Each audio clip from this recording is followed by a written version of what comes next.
Hi my dear friends, welcome. How are you my dear? நல்லா இருக்குன்னு நினைக்கிறேன். நல்லா இருக்கணும்.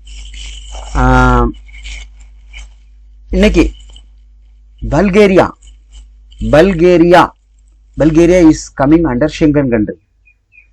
ஷெங்கன் கண்ட்ரில ஒரு 30 நாடு இருக்குன்னு வச்சுங்களேன்.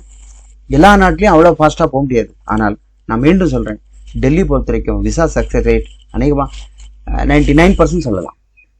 அதாவது ஒரிஜினலான ஒர்க் பெர்மிட் வந்து டாக்குமெண்ட் பக்கவா சப்மிட் பண்ணால் விசா சக்ஸஸ் ரேட் விசா 99% அடிபடுது. ஓகே, மற்றபடி விஎஃப்எஸ்ல விசிட் விசா பண்ணுறது அதெல்லாம் வந்து வெள்ளி 5% தான் கிடைக்கும்.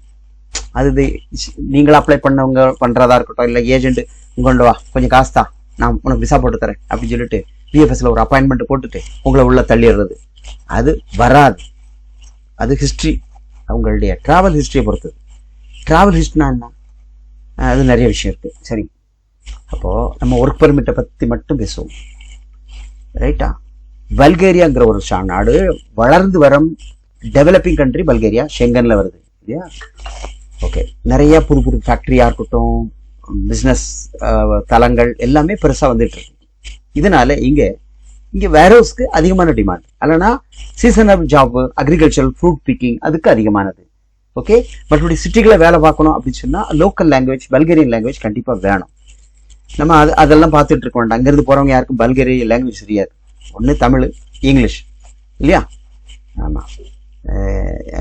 அப்போ இங்கிலீஷ் அங்கே போயிட்டுனா கொஞ்சம் கொஞ்சம் தான் உதவும். எல்லாரும் இங்கிலீஷ்ல பேச மாட்டாங்க. அந்த வேர் ஹவுஸை பொறுத்த வரைக்கும் எல்லாம் வெளிநாட்டுக்காரங்க, நம்மள மாதிரி இந்தியா, பாகிஸ்தான், பங்களாதேஷ், ஸ்ரீலங்கா, மற்ற நாட்டுக்காரங்க. அப்போ அதனால பேசிக் இங்கிலீஷ் தெரியும், அதை வச்சு வாழ்ந்துடலாம். அதுக்காக இதுல வேக்கண்ட் இருக்கு. இது என்னன்னு நம்ம பார்ப்போம். பல்கேரியா நான் மேப்ல காமிக்கிறேன், பார்த்துக்கேன். இதை சுற்றி என்ன நாடுகள் இருக்கு. ஓகே, ஸோ இது வேர் ஹவுஸ் ஜாப். உங்களுக்கு இதுல வேர் ஹவுஸ்க்குள்ளே கிளீனர்ஸ், அவங்களுக்கு எந்த வித படிப்பு இருக்காது, இல்லைன்னா வேற எதுவும் செய்ய ஆசைப்பட மாட்டாங்க, கிளீன் பண்ணிக்கிட்டே இருப்பாங்க. கரெக்டா? அது மாதிரி ஹெல்பர்ஸ், பேக்கிங் பிக்கர்னா என்ன? அது பெரிய கடல் மாதிரி இருக்கா, அதுக்குள்ள வச்சு எடுக்கிறது அந்த மாதிரி. ஓகே, அது ஒரு கம்ப்யூட்டர்ல தட்டினாலே போதும், இந்த பார்கோடு நம்பர் எங்க இருக்கு இன்னும் கரெக்டா கிளியரா காட்டும், அங்கே போய் எடுத்துட்டு வந்துருவாங்க. அதே மாதிரி வைப்பாங்க. ஸோ அது உள்ள வேலை பார்க்குறவங்களுக்கு தெரிஞ்சிருக்கும். மற்றபடி லோடிங் அன்லோடிங் பெரிய முதுகுலேயே தலையில வச்சு செம கொண்டிருக்கிற எல்லாமே ட்ராலி ஐட்டம் தான். இல்லைன்னா வண்டிகள் இருந்து இறக்கி கையில இருந்து கொடுக்க வேண்டியிருக்கும்.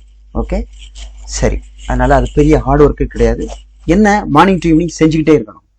இதுக்கு சேலரி 800 to 900 பேசிக், 8 hours டியூட்டிக்கு. நல்லா கேட்டுக்கணும். நம்ம ரொம்ப வேண்டாம், ஒரு 800 வைங்க. என்னடா பல்கேரியா ஷெங்கன் கண்ட்ரி இவ்வளவுதான் இருக்கு? ஆமா இல்லையா? அப்படி பார்த்தா குரோஷியா அது ரொம்ப கம்மியா தானே இருக்கு, அதுவும் ஷெங்கன் தானே. அதே மாதிரி 800 இருந்தாலே போதும். பிளஸ் 4 மணி நேரம் ஒரு டைம்ல ஒரு 1200 டச் ஆயிரும். 1000நாலே நமக்கு இப்போ 1,10,000 ரூபாய். ஸோ டோட்டல் ஏர்னிங் வந்து 1.25. இப்போ இதுல டாக்ஸ் வராது. அதுலேயே செலவு பண்ணாலும் ஒரு 1.10, 1.15, எப்படி 1.20 அனுப்புறதுக்கு முயற்சி நீங்க பண்ணணும் இல்லையா? தானா வராது, உழைச்சாதான். ஆனா டிஆர்சி 3 மாசத்துல கிடைச்சிருது. Okay, food provider by the கம்பெனினா 3 வேளை கொடுக்கறது இல்லை, டியூட்டி டைம் மெயில் மட்டும்தான். அதுதான் அப்படி சொல்லியிருக்கு.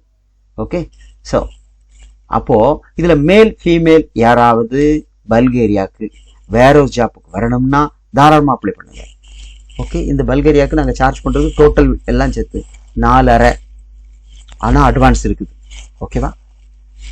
அட்வான்ஸ் இல்லாம பண்ணா நம்ம இந்தியாவுக்குள்ள வேற இடத்துல பாருங்க 6 லட்சம், 7 லட்சம், 8 லட்சம் எங்கேயோ போயிடும். ஏன்னா ஃபுல் அமௌண்ட் போட்டுக்கிட்டே இருந்து செஞ்சு முடிச்சுட்டு காசு வாங்கணும். புரியுதுங்களா? அந்த மாதிரி ஆப்ஷன் இருக்கு. பட் எங்களால நிறைய செய்ய முடியாது, 1-2 செஞ்சு கொடுக்கலாம். சரி, பல்கேரியா போறதுக்கு விருப்பப்பட்டவங்க எங்களை கால் பண்ணுங்க மறக்காம. அடுத்த வீடியோல சந்திப்போம். நன்றி.